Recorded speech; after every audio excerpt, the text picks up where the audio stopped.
Halo anak-anak, Assalamualaikum warahmatullahi wabarakatuh. Selamat pagi anak-anak, apa kabar?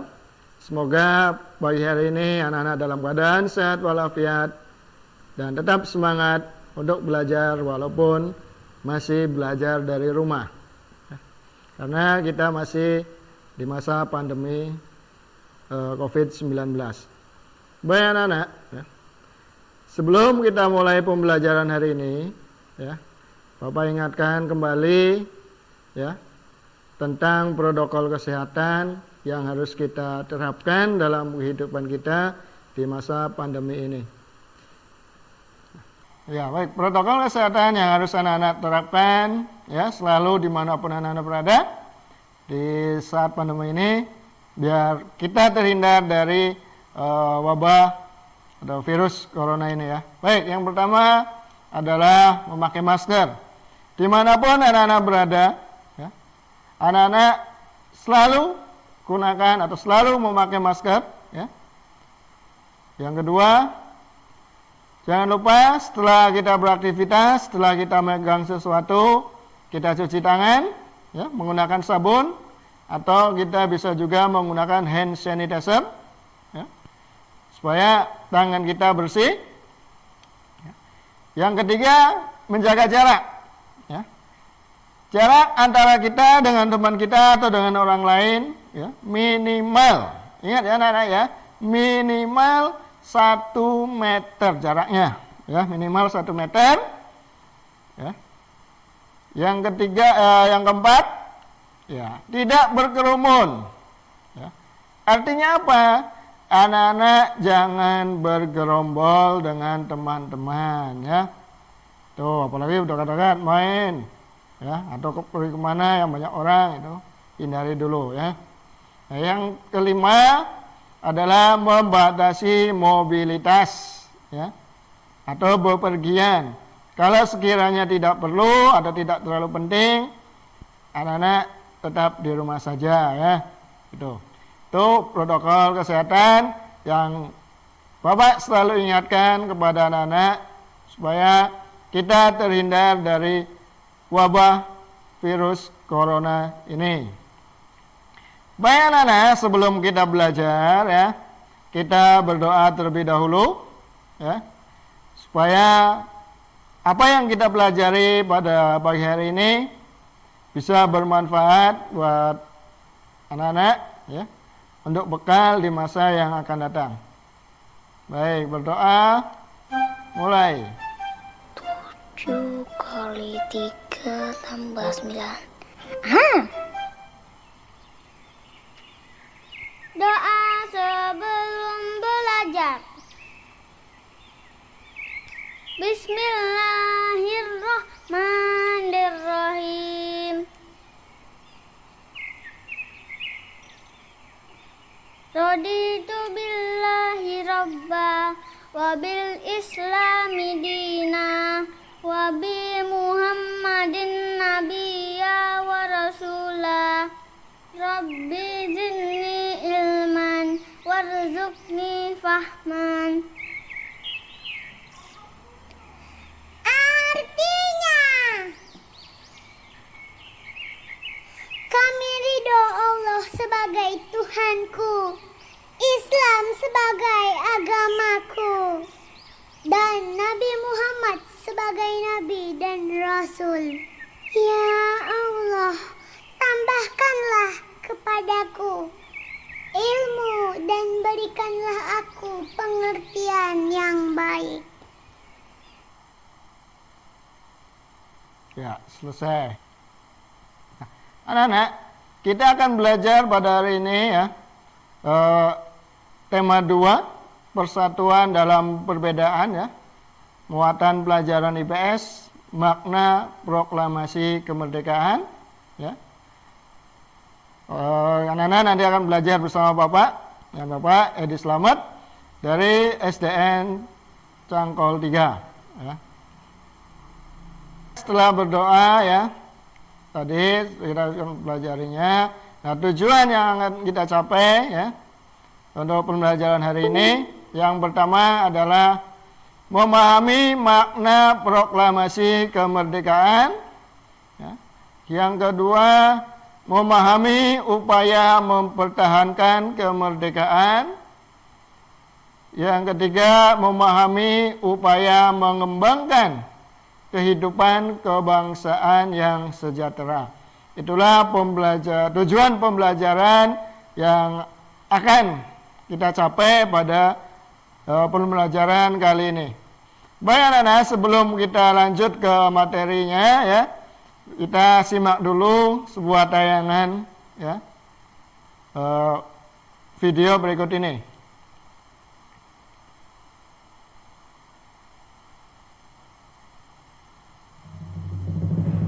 Saat Perang Pasifik atau yang dikenal dengan nama Perang Asia Timur Raya yang berlangsung selama 4 tahun, Jepang mengalami beberapa kekalahan dan menuju ambang kehancuran. 7 September 1944, Jenderal Kuniaki Koiso di hadapan parlemen Jepang berjanji untuk memerdekakan Indonesia bila mencapai kemenangan dalam Perang Pasifik. Tujuannya mendapat bantuan Indonesia dalam perang tersebut. Kaum Pergerakan Nasional menyambut hangat janji kemerdekaan oleh Jenderal Koiso. Anggota Badan Penyelidik Usaha-Usaha Persiapan Kemerdekaan Indonesia (BPUPKI) dilantik oleh Jenderal Kumakichi Harada. Rajiman Wediodiningrat, tokoh Pergerakan Nasional, ditunjuk sebagai ketuanya. Tapi, tidak semua petinggi militer Jepang sepakat dengan pelantikan BPUPKI. Misalnya Jenderal Izagaki dan Yuichiro Nagano. Keberatan dua jenderal itu tidak berarti banyak. Mayoritas petinggi militer Jepang tetap mendukung BPUPKI.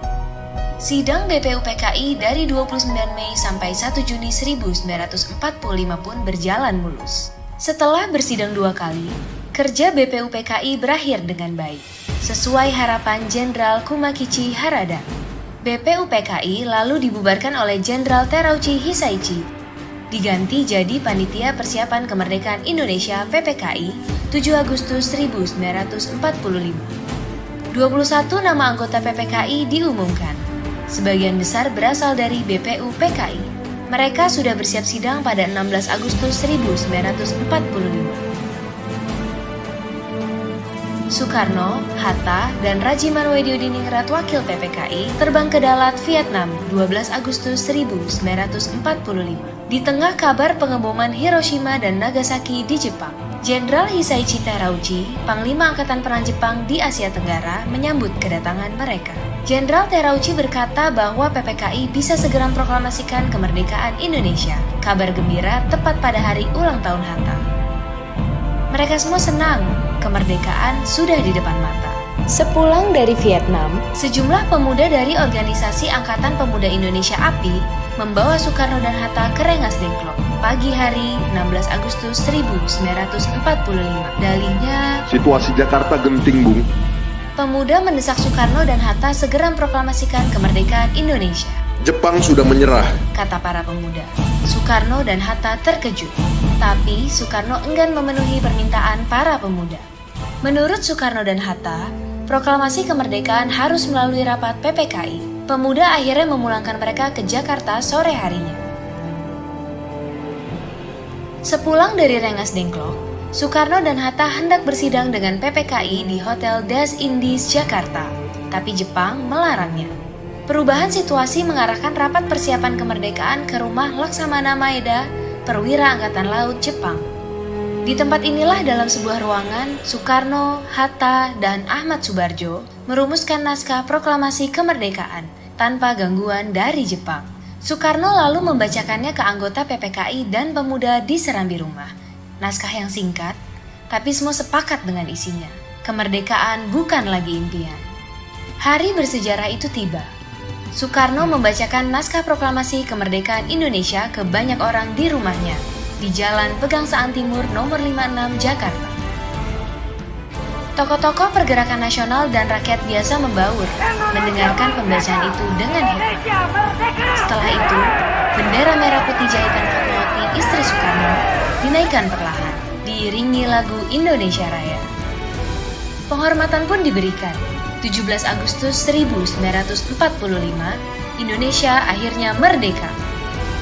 Ini bukanlah pemberian, melainkan hasil perjuangan dari seluruh rakyat Indonesia.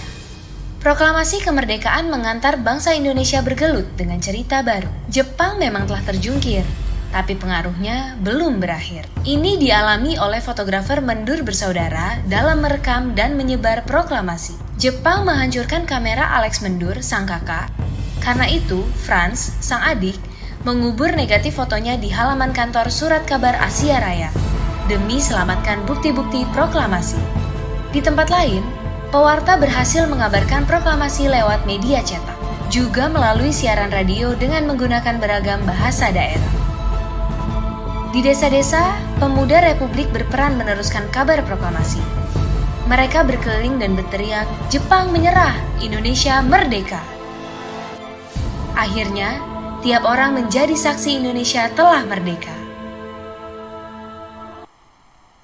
Ya, sebelum bangsa Indonesia merdeka, tentunya bangsa Indonesia mengalami penjajahan yang cukup lama ya anak-anak ya.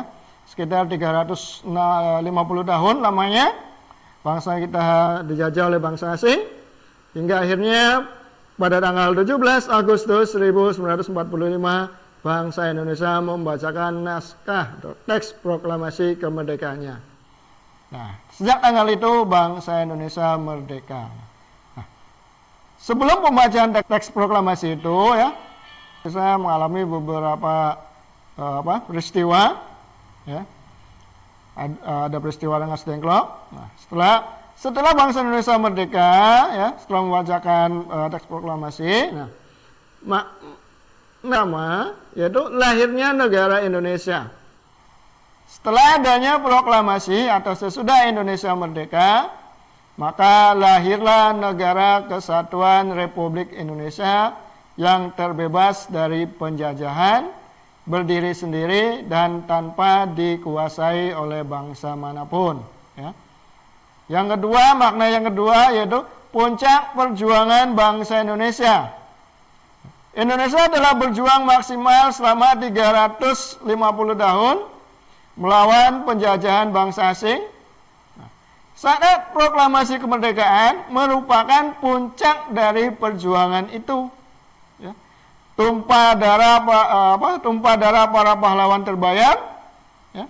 Namun ini awal dari bangsa Indonesia membangun negeri ini. Ya. Jadi bukan berarti setelah bangsa Indonesia merdeka, ya, bangsa Indonesia sudah selesai.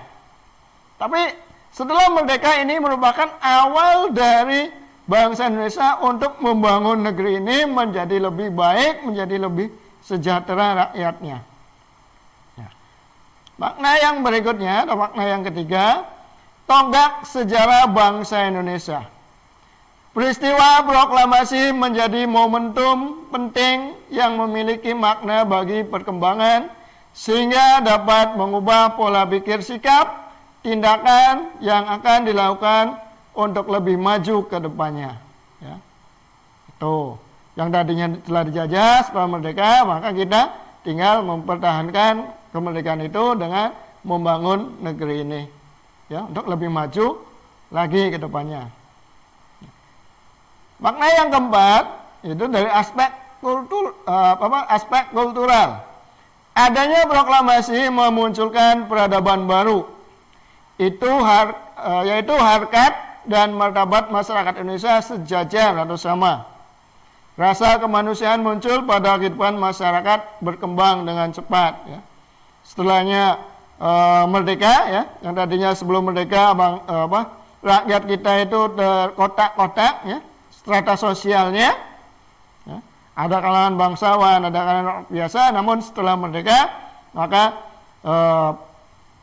strata sosial itu mulai hilang, semua sama, ya, semua sejajar di bangsa Indonesia, ya, sehingga berkembang dengan cepat. Ya. Makna yang kelima dari aspek politiknya, yaitu makna proklamasi bagi bangsa Indonesia pada aspek politik, yaitu dapat menegaskan bahwa bangsa Indonesia merupakan bangsa yang berdaulat dan memiliki kedudukan sama dengan negara-negara lainnya. Tadinya negara kita terjajah, setelah proklamasi kita sama dengan bangsa yang lain, kita menjadi bangsa yang merdeka. Gitu. Dari aspek spiritual, menyadarkan kita bahwa kemerdekaan yang telah bangsa Indonesia peroleh merupakan berkat rahmat Tuhan yang Maha Esa. Tanpa ridho darinya, perjuangan rakyat Indonesia melawan penjajah tidak akan berhasil. Ya. Ini kalau kita ingat pembukaan ya, pembukaan 1945 itu ada berkat rahmat Tuhan yang Maha Esa, seperti itu ya. Berarti bangsa Indonesia mengakui bahwa kemerdekaannya itu merupakan rahmat dari Tuhan yang Maha Esa. Ya. Seperti itu. Setelah bangsa Indonesia merdeka ya, kita sikap positif terhadap makna proklamasi kemerdekaan ya, yaitu proklamasi kemerdekaan tanggal 17 Agustus 1945 bertujuan mencapai kebahagiaan seluruh rakyat Indonesia guna mewujudkan tujuan negara seperti yang tercantum dalam Undang-Undang Dasar 1945. Diperlukan sikap dari semua warga negara. Sikap tersebut antara lain, yang pertama, mempertahankan kemerdekaan dari penjajahan di segala bidang kehidupan. Ya. Jangan sampai setelah merdeka, kita tidak mempertahankannya, atau kita dijajah lagi. Ya. Makanya kita harus mempertahankan kemerdekaan ini. Ya. Untuk mempertahankan, itu tugas semua warga negara. Yang kedua, menjaga keamanan negara dari segala ancaman, baik dari dalam maupun luar. Mencintai tanah air. Ya. Yang keempat, rela berkorban untuk kepentingan bangsa dan negara. Yang kelima, menempatkan persatuan dan kesatuan bangsa di atas kepentingan pribadi. Nah, yang keenam, merasa bangga sebagai bangsa Indonesia. Yang ketujuh, melaksanakan pembangunan di segala bidang kehidupan. Ya, kita lihat, ya, pemerintah membangun berbagai fasilitas, ya, dari jalan, ya, gedung-gedung, ya, terus membangun pendidikannya, anak-anak sekarang bisa sekolah dengan nyaman, ya, tidak ada rasa takut akan kena bom atau kena tertembak, ya. Yang kedelapan, melestarikan keindahan dan kekayaan alam Indonesia. Ya. Jadi apa? Sumber daya alam yang ada di Indonesia kita kelola, ya, kekayaannya, dan kita juga harus melestarikan sumber daya alam itu, ya, untuk anak cucu kita yang akan datang. Gitu. Nah, sekarang setelah pembacaan proklamasi ada setelah Indonesia merdeka, ya, Indonesia tetap mengalami berbagai cobaan. Ya, setelah Indonesia merdeka bukan berarti bangsa Indonesia terbebas dari penjajah begitu saja. Indonesia masih harus berjuang mempertahankan kemerdekaan itu dari bangsa asing yang ingin menduduki kembali Indonesia. Peristiwa tersebut ditandai dengan kedatangan tentara sekutu ke Indonesia yang ditumpangi Nika. Ya. Nika itu tentara Belanda. Ya. Nah, konflik yang melibatkan antara Indonesia dengan Belanda terjadi dalam diplomasi maupun bentuk militer. Belanda menggunakan berbagai cara untuk menguasai kembali Indonesia. Belanda membentuk negara boneka untuk memecah belah persatuan, ya, berdiplomasi atau perundingan, dan menggunakan operasi militer. Operasi militer yang dilakukan sebanyak 2 kali. Itu agresi militer 1 dilakukan Belanda sebagai bentuk pengingkaran hasil perundingan Linggarjati. Sedangkan agresi militer 1 ini dilakukan pada tanggal 21 Juli 1947. Ya. Agresi militer 2 dilakukan pada 19 Desember 1148 yang diawali dengan penyerangan kota Yogyakarta. Itu peristiwa setelah bangsa Indonesia merdeka ya, dengan adanya agresi militer 1 dan agresi militer 2 yang dilakukan oleh tentara Belanda yang tujuannya ingin menguasai kembali bangsa Indonesia. Ya, baik anak-anak, untuk lebih jelasnya tentang peristiwa setelah adanya pasca Indonesia merdeka atau pembacaan teks naskah proklamasi ya. Nah, sini ada agresi militer 1 dan agresi militer 2. Nah, untuk lebih jelasnya mari kita simak tayangan video berikut ini. Assalamualaikum, hai teman-teman, jumpa lagi di channel Kofi Bercerita. Kali ini Kofi akan menceritakan sejarah serangan umum 1 Maret 1949. Sambil mendengarkan ceritanya, jangan lupa ya subscribe, like, dan tekan tanda lonceng untuk mendapatkan update video Kofi selanjutnya. Serangan umum 1 Maret 1949 merupakan sebuah peristiwa besar yang pernah terjadi di era Perang Kemerdekaan Indonesia, yang kala itu baru saja merdeka. Yang mana terpaksa harus menandatangani perjanjian Reville seiring dengan kembalinya pasukan Belanda yang membonceng pasukan sekutu pasca kekalahan Jepang. Sesuai dengan hasil perjanjian tersebut, pemerintah Republik kemudian memindahkan ibu kota ke Yogyakarta. Namun, pada Desember 1948, Belanda melanggar perjanjian dengan menyerang Yogyakarta yang kemudian dikenal dengan agresi militer Belanda II. Yogyakarta yang saat itu menjadi ibu kota negara pun telah diduduki oleh Belanda. Selain Yogyakarta, Belanda pun kemudian menduduki beberapa wilayah di sekitarnya, seperti Sleman, Bantul, Kulon Progo, dan Gunung Kidul. Melihat situasi yang semakin genting ini, Sri Sultan Hamengkubuwono ke-9 lantas mengirim surat kepada Panglima Sudirman.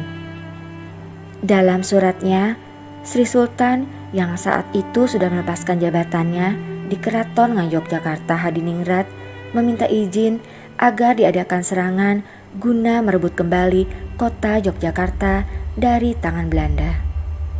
Panglima Besar Sudirman lantas menyusun rencana untuk kembali merebut Jogja dan mengusir Belanda.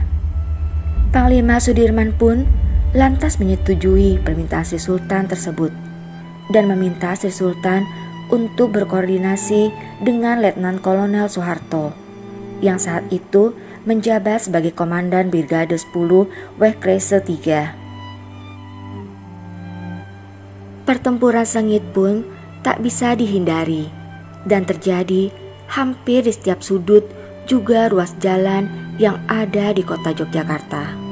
Pertempuran demi pertempuran antara tentara Indonesia dan pasukan Belanda berkecamuk dengan dahsyat.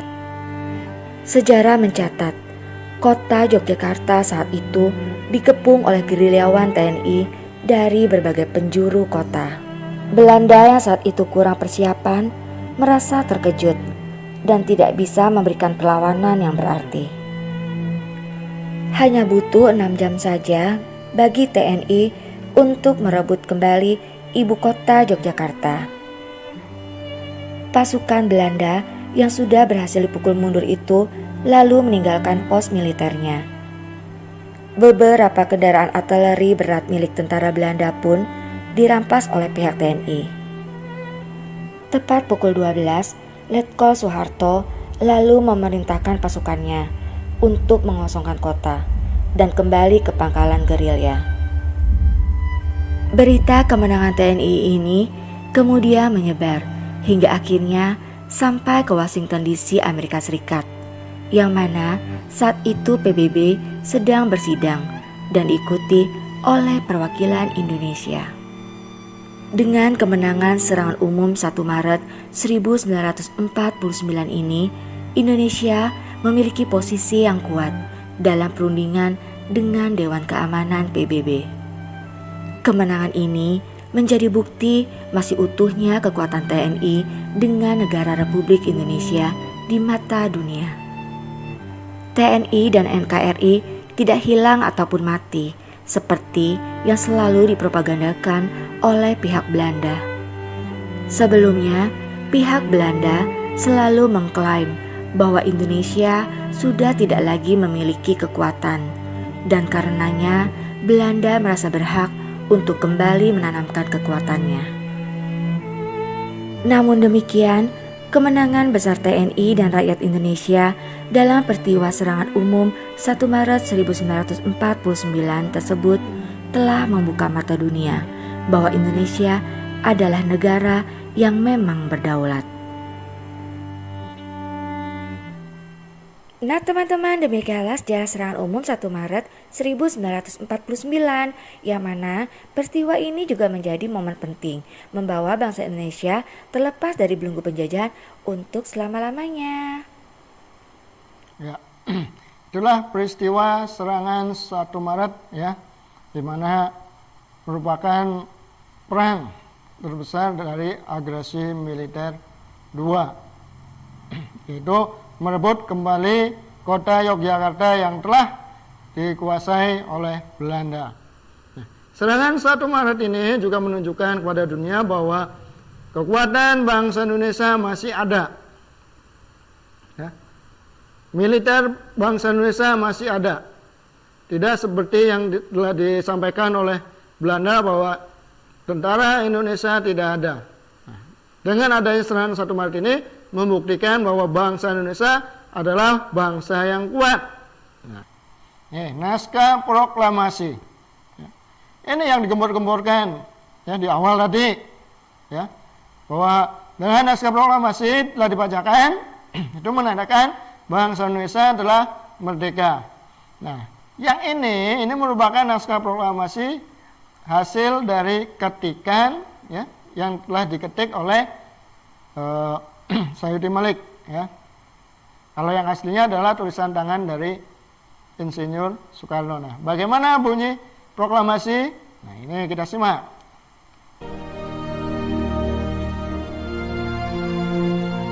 Proklamasi. Kami, bangsa Indonesia, dengan ini menyatakan kemerdekaan Indonesia. Hal-hal yang mengenai pemindahan kekuasaan dan lain-lain diselenggarakan dengan cara saksama dan dalam tempo yang sesingkat-singkatnya. Jakarta, 17 Agustus 1945, atas nama bangsa Indonesia, Soekarno Hatta. Ya, Nana ya. Lanjut. Naskah proklamasi disusun di rumah Laksamana Tadasi Maeda, yaitu Jalan Imam Bonjol nomor 1 Jakarta Pusat. Disusun oleh Insinyur Soekarno, Dr. Andes Muhammad Hatta dan Ahmad Subarjo.